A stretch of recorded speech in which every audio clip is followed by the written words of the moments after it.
Remember, you clicked on this. You chose to listen. Now you'll sit and listen to my rants and my riffs and my jokes and my sketches and my comedy bits. And remember, before you even think of typing down, why don't you do something you like, or do you hate everything or complain about everything? Good fix. Available on playlists. They exist. Go. The rest of you, please welcome as we once again continue on with Dark Side Dimensions. And once again, we start off with the author's note, which runs right in front of me. I hate when they do it at the beginning. Still too many words. Oh, boo-hoo, too many words. Somebody one time thought I was serious when I asked what's the word count. No. When I ask what's a word count, I mean ironically, because I don't hold myself to limits. Giving myself a word count means limits. I don't go for limits. And neither should you. They're just so limiting. Beast Boy and Terra was supposed to do it in this episode, but I talked with the mods before loading. I can't upload the text showing it against site rules. What? I talked with the mods before loading. I can't upload the text showing it. What?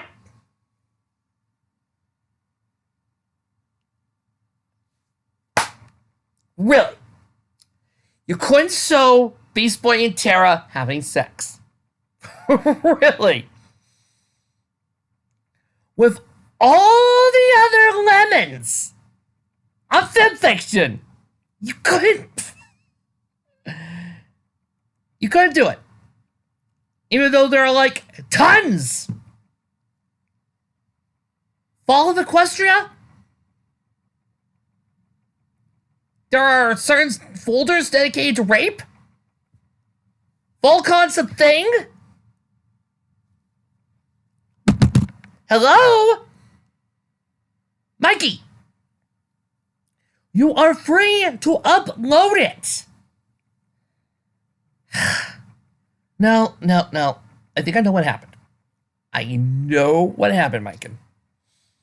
I don't try to deny this, but we all know what you did. You went to the mods and said, hey, can I upload this sex scene? And they told you, sure, as long as it didn't involve minors. And knowing you, since there was an exception to the rule, you said, oh, well, that means everything. Because you always do the black and white thing. You think one thing means everyone. If one thing is bad, it's everything. If one segment is bad, it's everything. There is no exception to the rules. It has to be all or nothing. You cannot comprehend exceptions or gray area. And on another note, I have tons of lemons right now on my face just to prove you wrong. On DA, I wouldn't load a chapter that big. It kept going error and put a 1 on my text. Yeah, you gotta. Looks like I wasn't too far off on my word limits. Oh, gee. DeviantArt is known mainly for journals and doing fan art. And they don't have a system to hold more than several thousand words. That so proves my point. No, it doesn't. You just picked the wrong website to upload, you dork. In the funeral at all, the decay of village was all quiet on the Western Front, as most people had gone to bed. The only signs of life were the guards doing their nightly patrols of the palace. Oh, yo, yo, oh, yo, Yoda. Princess Suyu and Lord Kimo were given a private suite, with comfortable futons and large openings to let in the light breeze. The princess had just suddenly opened her eyes, unable to sleep. Her husband was sleeping like a log, so he smiled lovingly at him. Fragments are coming in too fast. And suddenly she looked up over the window and swore she could see Nobunaga walking out to the open pathways, heading for a stream by the village. Normally it was against palace rules that she slip off in the night, but she wanted an opportunity to talk to Nobunaga, as she had wanted to all day, but never seen, not once. She got up from her bed and looked around, making sure no guards were near. It seemed safe enough, so she climbed over the railing and leapt. No, don't do it! You have someone so— Oh! Made her way down to the bottom of the stream. Meanwhile, any Asa friends were probably wondering the same thing I am. Why are they even here? Simple ran his belly so happily. Meanwhile, Iwasa felt an inch on his face compared to a familiar sound of sucking. He did swat it. He looked at me up. Okay.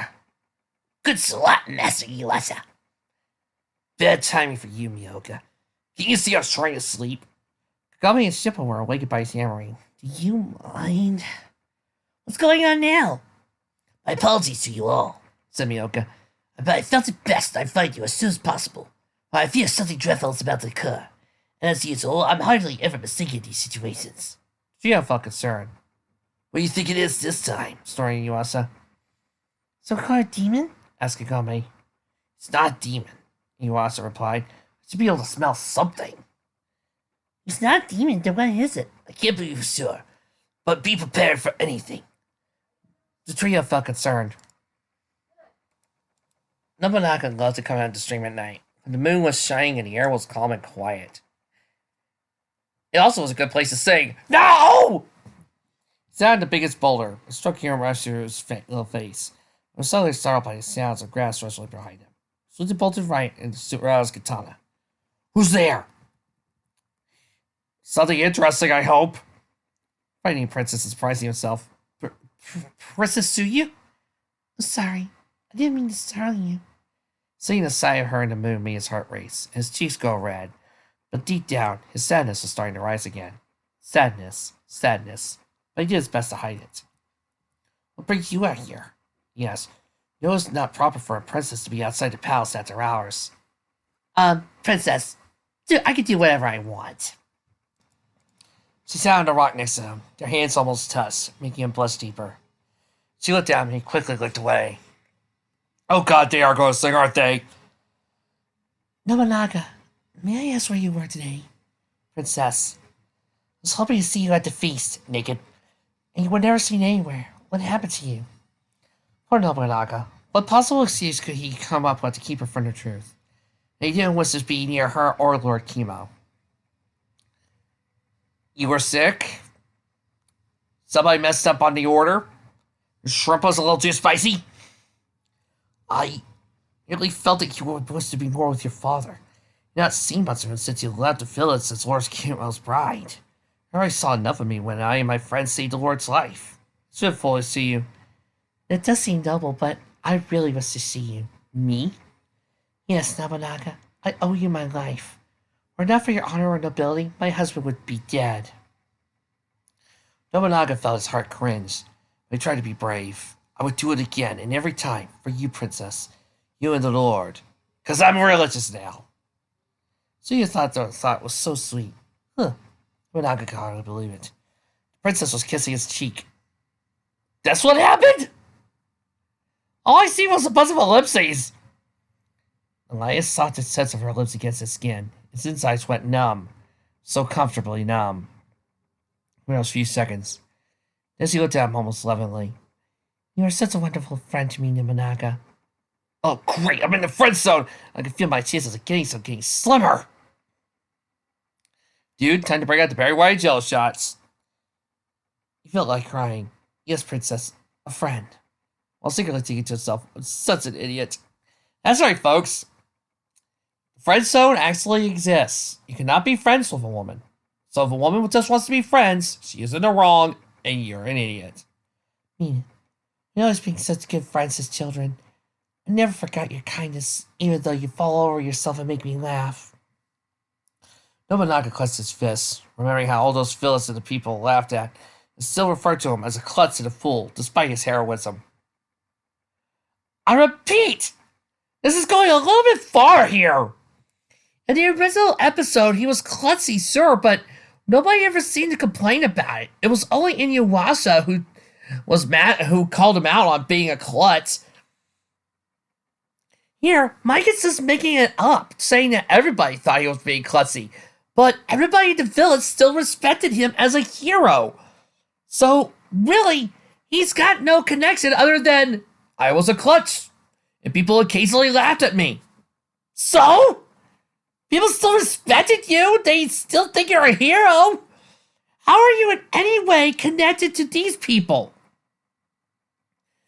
And no, just because Mykan adds a whole bunch of, well, the people of the village laughed at him, doesn't work.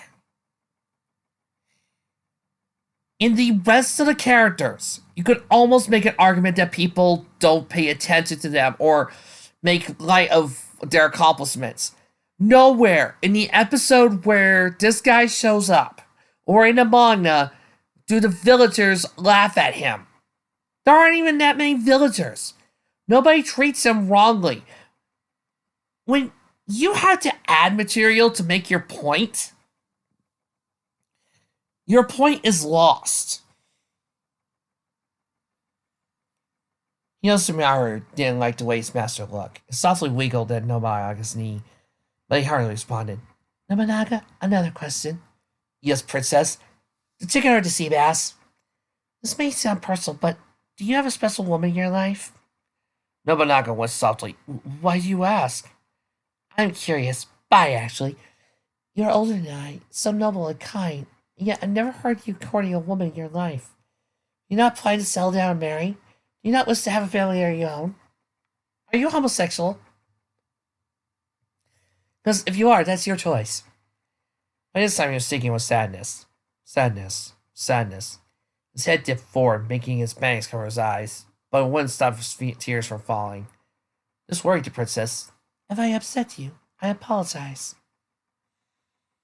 Still shaking, barely able to speak well. You need not to apologize to me, princess. Oh, great, he's an automaton. Hapal? We use Hapal for a flash of light? How about zing or bling? Hapal? What type of sound is Hapal? There was a soft flash in his life. Ah! He keeled over, falling off the rock and rolling down the hill, stopping just by the wire. Nobunaga, Siu said. She slid down the hill, and it was not very nice. Nobunaga? Nobunaga? Tommy, can you hear me? You're not moving it. Nobunaga, speak to me! Sumiharu leapt on his body, trying to get him to wake up, poking and prying. Nobunaga was still breathing, but very softly could be barely heard. Then, Yoshimaru opened Nobunaga's eye, making the priestess shriek in fright. His eyes, they were blank! Not really shocking. I mean, this is anime. Blank eyes can mean anything. Unconscious, mind control, hypnotized, or even the animators just decided not to draw in irises. Yeah, no pupils, no iris, nothing but pure black. Again, nothing too bad for anime. Empty, cold, solid black. Now see the problem here. Nobunaga, what happened to you? Cried Tsuyu. Please, you must wake up. Her shrieks alerted the attention of the guards. Princess, what is happening? I don't know. He just collapsed right then and there. Please, someone help him. Before long, Nobunaga was in bed, and the medicine chief of the village was working as best as he could for Nobunaga. All right, clear. Hey, those weren't infected yet. I'm using magic. Oh.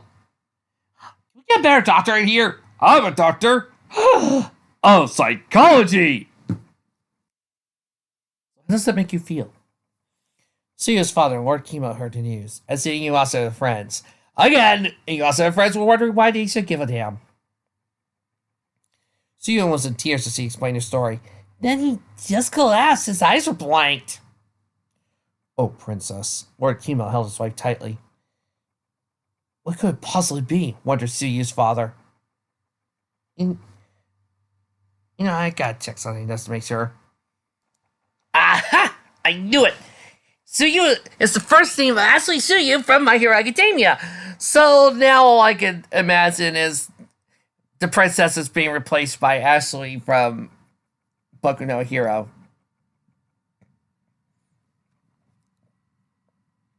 This is I feared, said Miyoka. Something very dreadful is at work, but exactly what I cannot say. Iraku, is that you? Inuyasha softly flicked Miyoka off his shoulder. If you don't have anything you're careful to say, then shut up. Can we go now? Wasn't pretending to not care. He really was worried about Nobunaga. Bullshit! Wato Kagami and Shippo were sitting outside the area where the message chief was working. How is he? Not good, said Kagami. The message chief told us the way out here.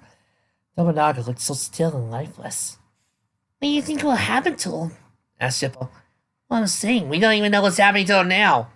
The message chief came out with a regretful look on his face. This is very strange to me. I've never seen anything like it. It looks like he may have OD'd on opium. You know how it goes. We have opium dens. Told people not to focus on that. Let's keep over everyone. And Suyu's heart was quaking in pain. No, please. No. Maybe. As he croaked. You cannot die, Carol. Resident Chief looked down and where it was safe to be. Doctor! It's just doctor! Not say chief! Doctor! Physician! Healer! That's the way it works in freaking feudal Japan! Do you even Japanese, buddy? Try all I can, princess. And we're not hold much hope. Simple had an idea. Can we try sacred jewel shards? What?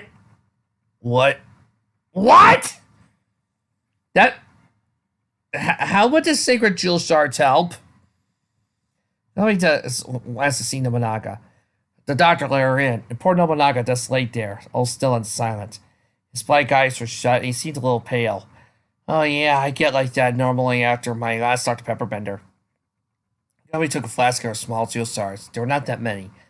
But she felt he only needed to use one. Here goes. She said, I took a jar and replaced it, recently implanted Nobunaga's skin to revive him. But once the jar was a few centimeters away. Whap! Whap? Do we really need these onomatopoeias? Someone seemed forced to start away out of Kagami's hand. Started landing by Inuas's toes. What the hell is that? I don't know, replied Kagami. She tried to get another shard, only for the same thing to happen. Yeah, try it a few more times, see if it'll work. The shard was blasted away, and Nobunaga was rejecting it. What's going on? Asked Shippo. Yoga hard on her shoulder, staring. Apparently, whatever this chance or curse may be, not even the power of the secret jewel can undo it. Inuasa was concerned as he picked up the shards. What could possibly be more powerful than the secret jewel? Bullshit. You'd be amazed at what you could do with a good dose of bullshit. Whatever reason, none could figure it out. Everyone was devastated, but none more than the princess. How does this happen, Carol? She cried softly to her husband. Why is this happening, Carol? I don't know, Princess, Lord Kimo said, but I share your pain. Nobunaga did not deserve this. He was a good man with a great heart. Again, in comparison to everybody else, Nobunaga's kind of good. Meanwhile, in the Disney Destined world... Oh, by the way, guys, I would like to apologize for a mistake for past few chapters. When Davis was getting grumpy of sitting down in the cafeteria and felt like he was being forced to, I forgot to mention, in Japan, and I did the research, having a cafeteria is something that rarely happens. Very few Japanese schools do it. Most of the time, they are given bentos, or they bring their own bentos to school with them. From there, they mostly either eat in the class or eat somewhere else on the school grounds before the next part of the day starts. So Davis really was feeling so upset, he could have either gone off to the roof, where almost a lot of other depressed people were probably eating, or the fuck on somewhere else on the school grounds and ate by himself. I know I've asked this before, but do you even Japanese, bro? Davis had one frustrating week. It seems like every day more and more girls are coming out as he walked to the streets. Email flooded with emails from more girls asking him out, and that was only half of it. Stop projecting! Stop projecting! I can't take it anymore! This is driving me mad! We get it, Mykan! You think you're all that in a bag of chips! Cut it out! Ow! That hurt! On the first night when he got home from school, his mother invited him out to dinner with Harem? Oh, with Harem? June's a partner of a guy. And Ty, Davis smelled a trap. Are you setting me up again? I wouldn't mind, of course. His mom tried to deny it, but couldn't keep it in. Yes, your mother has a girlfriend from her college. Oh, so she's bi. This is not going to get old anytime soon. Nope, it is not. Well, agreed to join us this evening as your date. But, Mom, stop hooking me up with the hot chick. You're coming with us tonight. You have no say in the matter. Davis felt his rage boiling. Oh no, I'm getting picked with a hot chick. I think went on his plan, and June's college friend, Sasa Kinema, seemed to be a fine girl. A few years older than Davis, almost 20, taller, long black hair, and she did hear stories of him and his heroism in the digital world. Does everybody just brag about that type of thing? At the restaurant, she tried her hardest to hold hands with Davis, but he would move his hands away each time, not wanting to. Too bad for him, Sasha liked guys who played hard to get. Don't be rude. Mom scolded at Davis, forcing him to at least hold her hand. Again, oh no, not this. Sasha giggled at him, but Davis felt more annoyed than ever. I don't think this is I whispered to June. It's my brother, what do you expect? She whispered back to him. I can't believe Sasha's actually into him. I can't believe anybody's into this jerk. I mean, really? I'm a hero and you really think every girl's gonna start falling for him? Nope. There's gotta be more to it. And have you seen Davis? He's not exactly that much of a looker. What are you whispering back there? That you're an asshole! Never mind them. We got other things to talk about. Honey, hi, over here. I've only been practicing a year of Japanese, so I'm probably most likely a first grader when it comes to my Japanese skills, but, I'm available. Davis could only groan. Even while sitting at the table, Shasta could only stare at Davis and flare her eyes, while she just sat there groaning softly, and actually flattered her. You're so cute when you pretend to be annoyed. I laced your drink with Rohypnol. What? Boom! And nobody ever heard from Davis again. He set me up with a mental case. Yes, because a girl hitting on a guy is a mental ward. Davis does more than just help in the digital world, said Ty. He's the star of the school's soccer team. They may even make varsity play, right? Cool. So, what other dreams do you have? She asked Davis. Smell telling him to be polite and answer. I want to open a noodle cart and make the finest ramen in the world. You mean Mykan actually remembered there's more to Davis than just soccer and Kyrie? Excuse me. Having a heart attack here. Mykan actually remembers the noodle cart. Plop. Sasa's eyes light up with young signs. Because of course she did.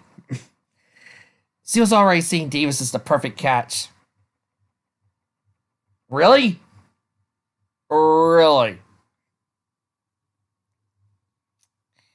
You know, sometimes I think, just when I think Mykan has a low view of women, it dips. It goes lower. Excuse me, I need to use the little boy's room. Yeah, you do, child. I gotta go. I had to go too, said Ty. Really, he was just using it as an excuse to talk privately with Davis. Hey, Davis, you do remember that the girl that you're obsessed with is, of course, Ty's little sister, right? Other than the two of them, the men's room was deserted. Please, Ty, kick his ass. Please, Ty, kick his ass. Are you alright? Asked Ty. Just overly annoyed, replied Davis. Why are you in this too? I'm not really in on this. I'm doing this for June. Your mom asked for her help, and I had to respect her. It's called respect. Davis still didn't understand whatever Ty saw in his sister. And we are continuing on our asshole categories. But he didn't really dare question what would make him no better than his mother interfere in his life.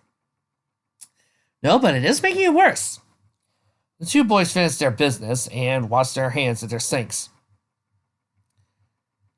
Mykan, were you just raised in a household where naughty words were forbidden and you got slapped for ever cussing in your life? Just curious. Don't get me wrong, Davis. Said Ty, your mom's trying to help you. Davis took us all, more like trying to help herself. She's been this way ever since I started high school. Now my mom won't give me a break. He says to the guy who also has only one parent. Now you're done with that digital war zone or whatever it is. Mykan, I don't really think we knew about. Everybody knows about it as much as you think they do. Look, I gotta make up as much crap as I gotta go. For much more important things, like finding a nice girlfriend, getting a life. What I'm basically saying is move out. That's all I ever hear from her. She's constantly setting me up to a point where it gets annoying. Now she can't accept the fact that I just want my space. Ty could only roll his eyes because, seriously, you're talking to the wrong person. After dinner, it was time to drop Sasha back at the college where she lived at her dorm. She gave Davis a peck on the cheek and slipped him her number. Call me cutie. And if you don't, I will find you. I know where you live. Let's go, honey. I think you found a keeper. Davis couldn't be more annoying with his mom, and to show it, he didn't call Sasha back. Not once was he not totally interested. Not once as he went. Okay, I'm starting to think maybe Micah needs to learn how to actually properly spell. At school on Friday, in English class, Kyrie and TK got their test back. With very poor test scores, so to not studying and working on Davis's dating webpage. Thank God they know some American translations. I'm very surprised at the two of you. Even Mr. Martonio did better than you. This is shocking for them.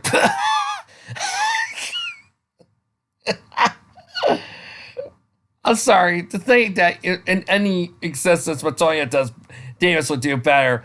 But oh wait, I forgot. These are one of Mykan's characters, so of course they're great at intelligence and skills and all that other rot. Kari, on the other hand, didn't seem too upset at her test, so looked over at Davis. He didn't notice her. Thank God! It was amazed at his own test result. Kari couldn't believe a whole week had passed, and Davis wouldn't give any of the girls a chance. I think it's time to admit it. He's deed. Kari? TK called at her softly,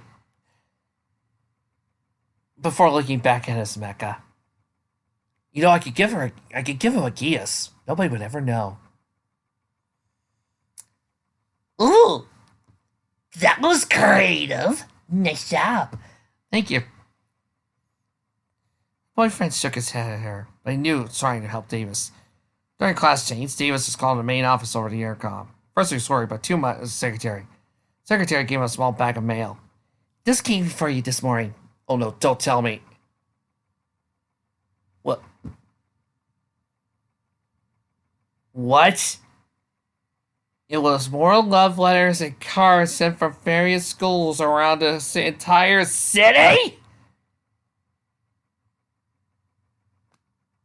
What? I. Flowers? Bunnies? What? Wouldn't these letters be delivered at home? The school wouldn't take in letters from random females. They would be delivered at home. Why would the mailman? Was the mailman high? I.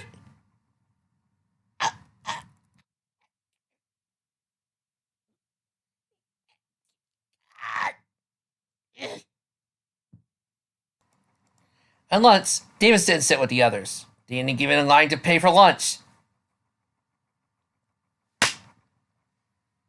Davis, you live in Japan. You live in Japan. Bentos abound. You need to pay for lunch. Just make yourself a bento and go to the roof.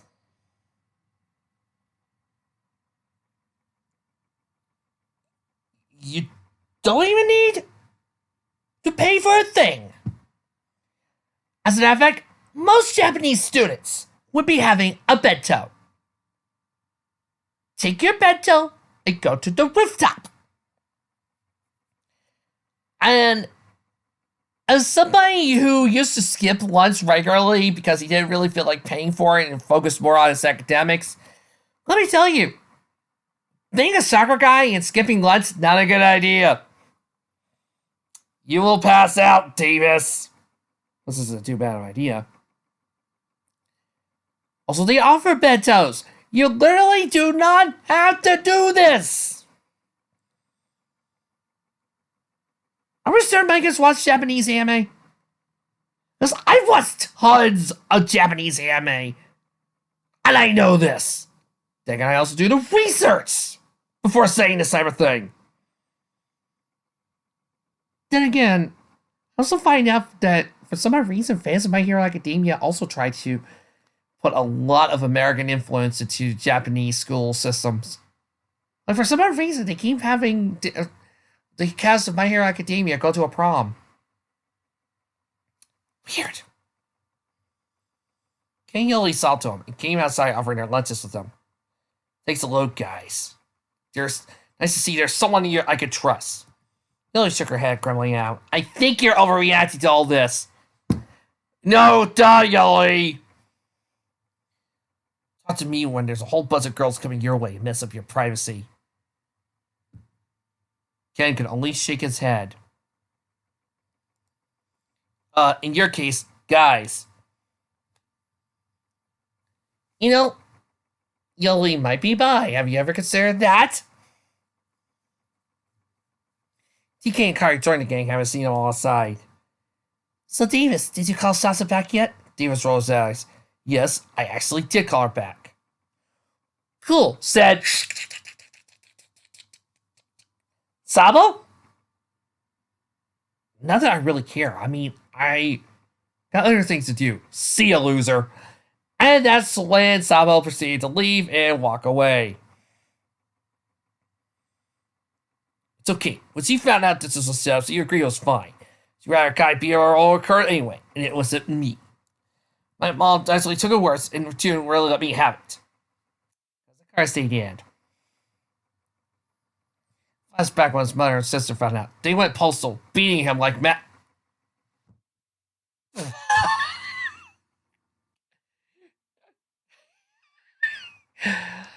You can't handle your own mom and sister? You, Mr. Big Bad Soccer Player, can't handle your mama and sister hitting you with pillows? Oh, man. What a whip. Never mind, Davis. I'm sure you'll find the right girl for you.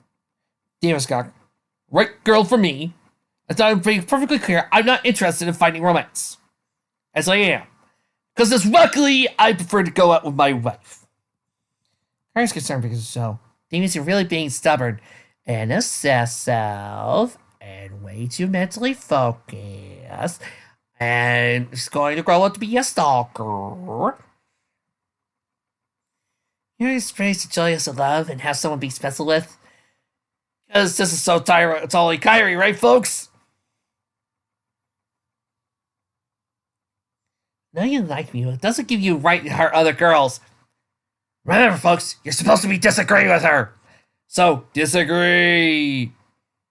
Quite frankly, I think you're being selfish. Yes! Listen to the girl! You just don't get it, do you? I only want one girl, and it's you. That's why I gave you Rohypnol. Oh, shoot. Plop! I don't want to find it, as long as it's only one girl. Whee! You know, people, obsessiveness like this is not healthy. If you ask me, it's all you are being selfish, not to miss it disrespectful. No, it's you. This is called pushing your problems into somebody else. This is called projecting. Well, that went well, said Ken. I can't believe Ken got snarky. He's really gone insane. Yes! Saba would say something, but he's not into it. He's kind of refusing to do this. He's kind of busy with Koala. Don't you think you're all overreacting? Oh, Ken! Just when we started to believe in you! Trying to force a whole bunch of people on you. I would be very appreciative right about now. That's not the point. What are you suggesting now? Group me with everyone. Yes, I could so totally see. Yes, I could so totally see Matt and Sora and everybody else being really, really involved in this. I mean, Matt's busy with his rock concert. Izzy's probably busy. Joe and me. Everybody else is kind of busy with more important stuff than high school drama. They're gonna go into this, aren't they? And they're shocked by the end of the day. He was walking home and checked his cell phone. Early enough, more messages from more girls asking him out. Davis, for what it's worth, most of those girls are spam. They're bots. They're just gonna point you to a porn site, or point you to a webcam girl site, or point you to some other dating site, or trying to get you to give up your internet your credit card number. So here's what you should do. You should give those girls your credit card number. Trust me, I can't see anything wrong if you give them your credit card number and give them all your money. The email was from a dating website. It read, "Congratulations, Davis Montoya. You have officially received a record number of date requests in just 1 week."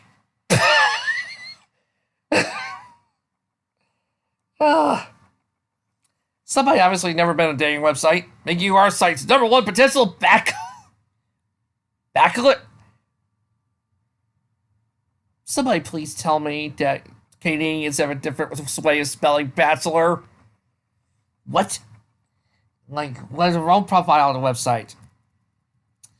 Davis Montoya, Dizzy Destin, Axel Soccer Star. Why is a dating website allowing a 16-year-old on it anyway? Interest, soccer, video games, movies. Size, height, related. Hello? His email was listed. His favorite things from movies to video games. Even his house address? Also makes sense why there are more girls after him.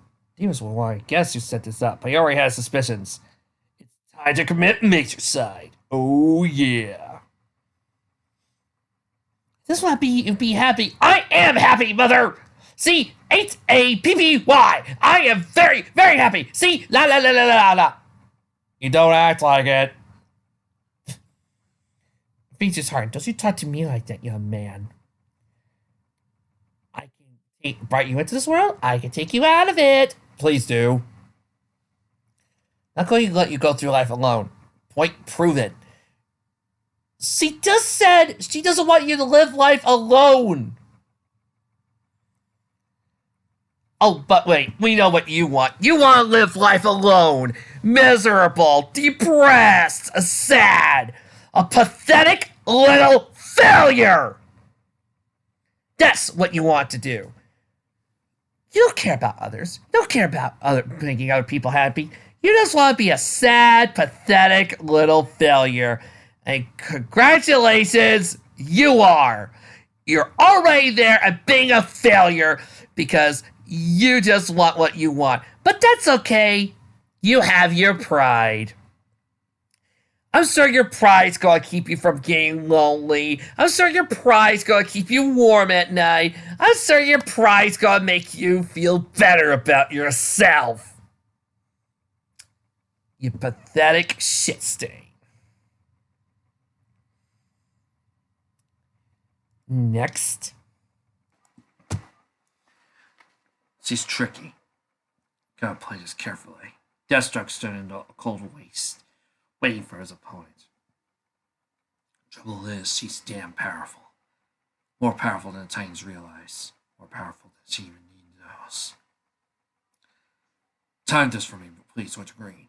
I want to go against the clock. I have to keep all my amplified senses clear, eh? The ground is rumbling. This is it. A boulder unleashes right behind him. A simple boulder. Too easy. Terra's setting me up. Feeling me out all right. No problem. An explosive disc easily takes care of it. Gotta keep alert. My increased brain power to detect solid tips in the ground. Terra's power's over the earth. That's where the attack will BOOM!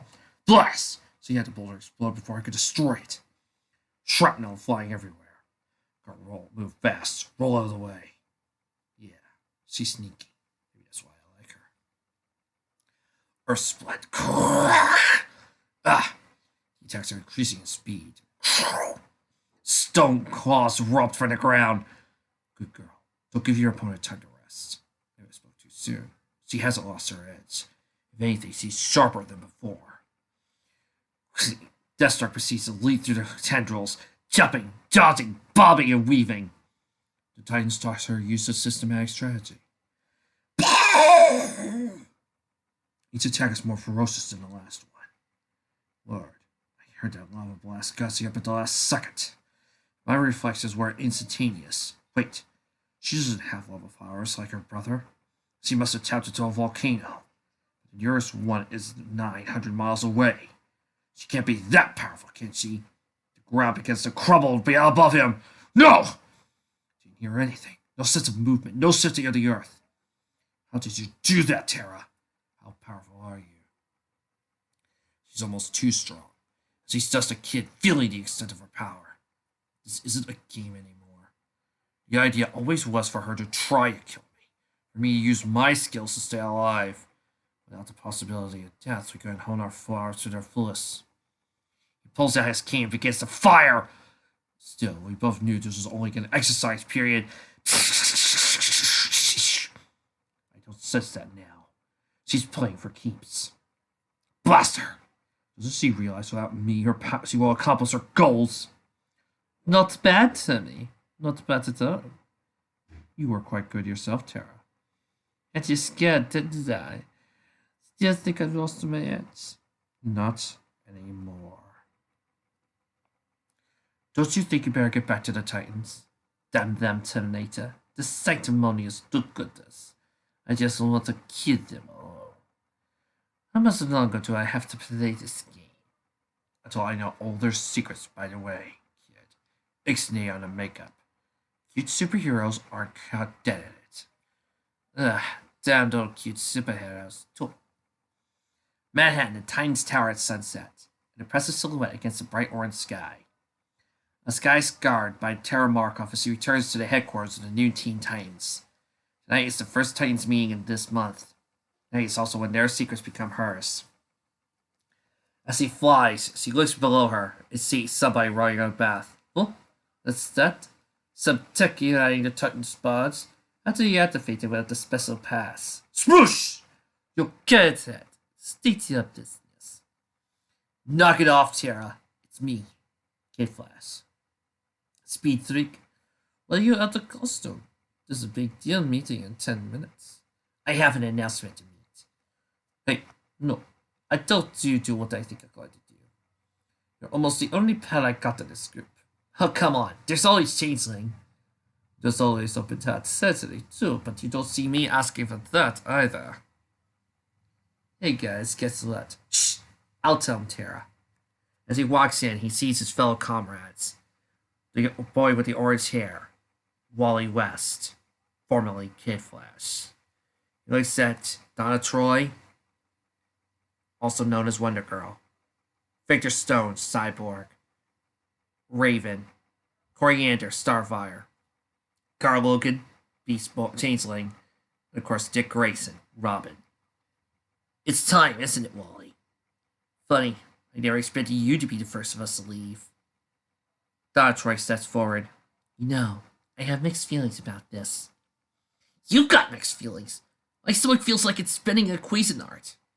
I seem to be losing my super speed. Sometimes I feel like I haven't grown up yet. And frankly, I sometimes feel out of place here. I need some time to myself. Wallace. Raven steps up next. Have I influenced your decision at all? Oh, Raven. If only you knew. As I'm sure you do. I'd be a liar if I say you didn't influence me. Ulteriorly, I love and hate you. Sometimes I can't bear apart to be from you. Other times I don't want you to know you exist.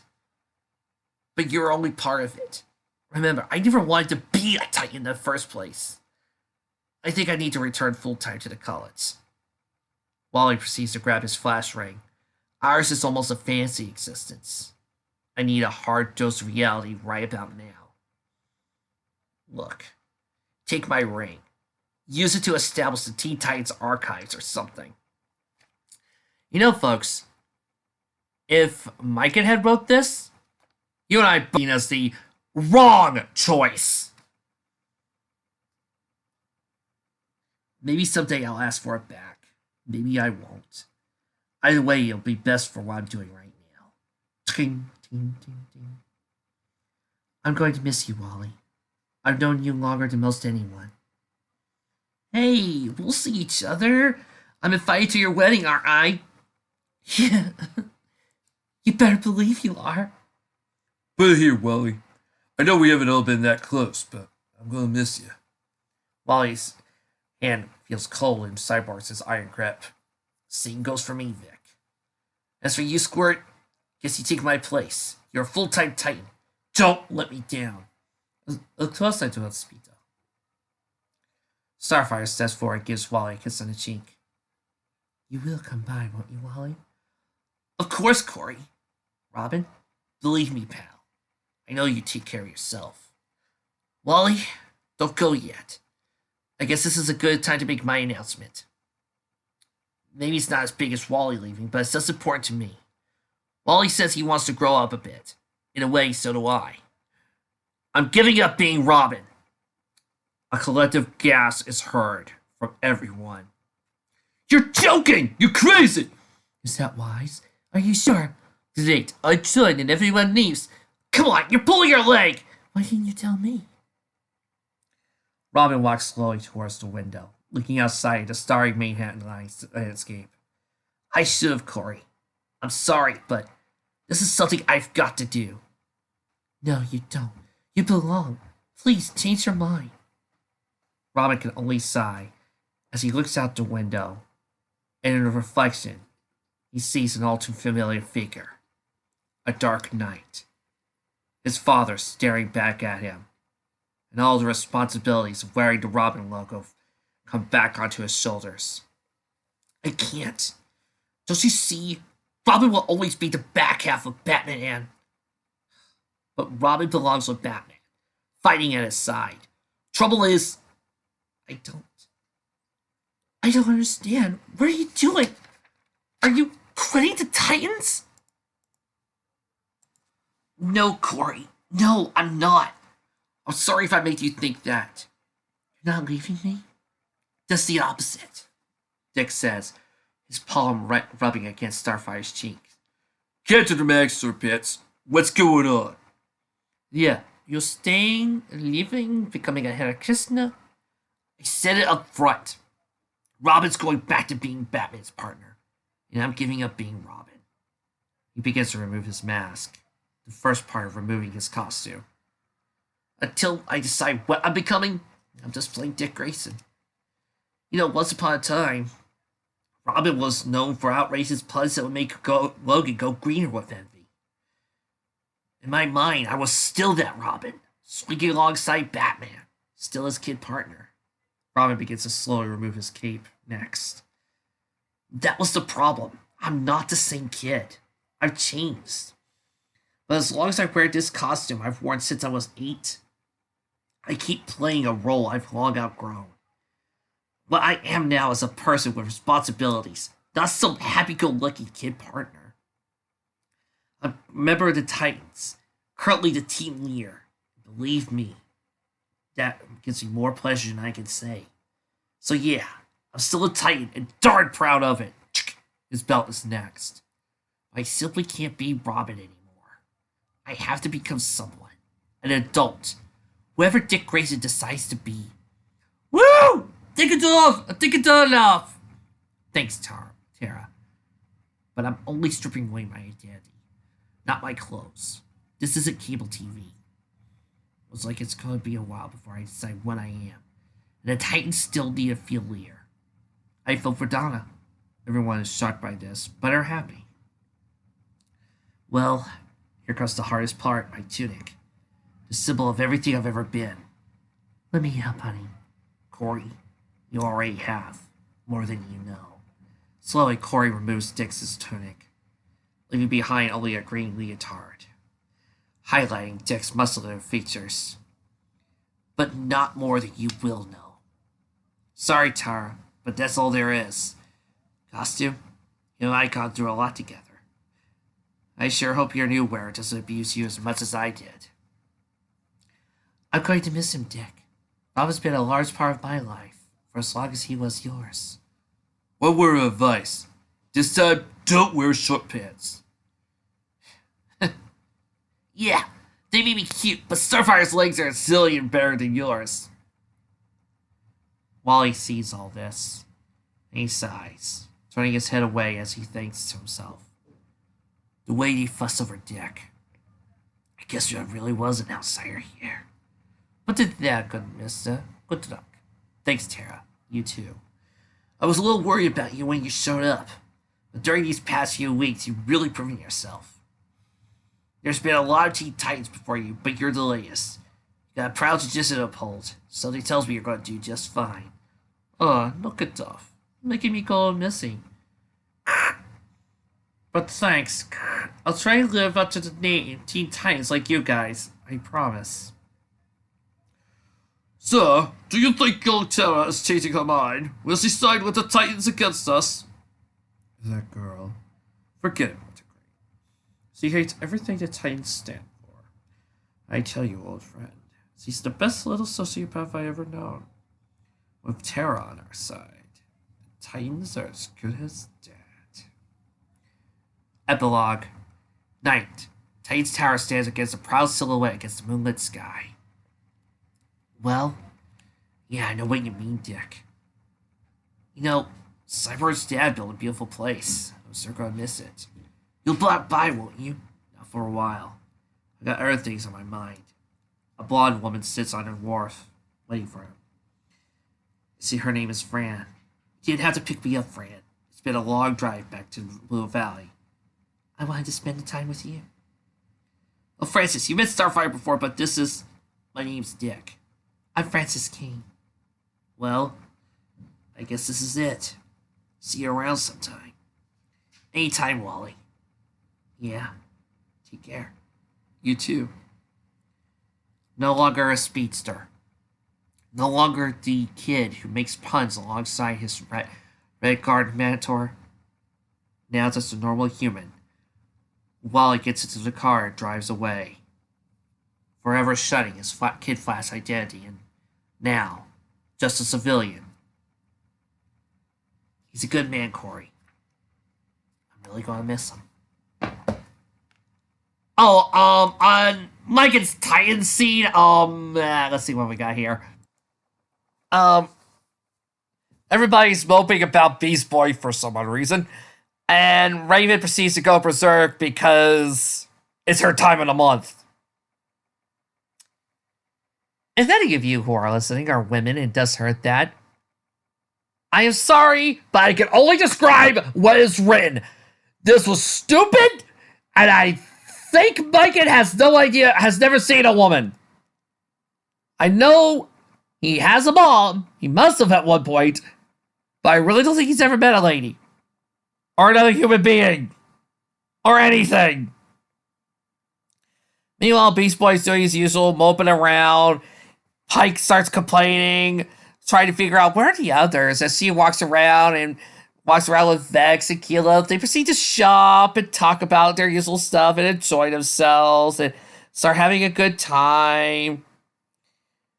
And Tara and Beast Boy meet up with a couple of pugs. They fight, they argue, and they have a rumble. They fight a couple of pugs. If you guys have ever seen Watchmen, you know how Silk Spectre and Night Owl could get really hot and bothered when they were crime fighting, and being a superhero thing was akin to having sex. Pretty soon, Silk Spectre and Night Owl actually do have sex. Well, that's exactly what happens to Tara and Beast Boy. They bang in the next scene. So it's less of Watchmen and more like Kick-Ass. So yeah, you know the whole superhero thing with Beast Boy and all that? Yeah, just think of that, but with a lot less subtext. Hey. And did I just use that as an excuse to talk more about Watchmen? Well, yes I did. Because I do still enjoy Watchmen. And then he proceeds to start talking about his backstory. Oh, boo-hoo-hoo. He says this to Tara, who has it far worse than Beast Boy. Because, oh sure, he lost his parents, but he gets 2 families. He gets to grow up to be a superhero. And still handles it pretty well. So the only reason why Beast Boy is feeling bad about this is because Mike is forcing onto it. Sometimes you gotta sit back and think of who has the worst backstory. And when you look at Beast Boy's backstory, really isn't as tragedy. But then he proceeds to talk more about his backstory, which, sadly, no. And then he proceeds to say the biggest bullcrap ever, that in order to hide his pain, he had to become the comedy relief. Boo-hoo. It's just so hard to believe. Actually, it's not. No, not really. And then some perv takes a photo of Beast Boy punching Tara and uploads it to the net. Look, guys, I really don't think you have cared about the Titans part ever since I started reading Jew's contract. So let's see. Oh, God, I got more to go. And it's more Spike whining. Okay. I'm trying my best not to make sure these things go over 90 minutes. So, ahem.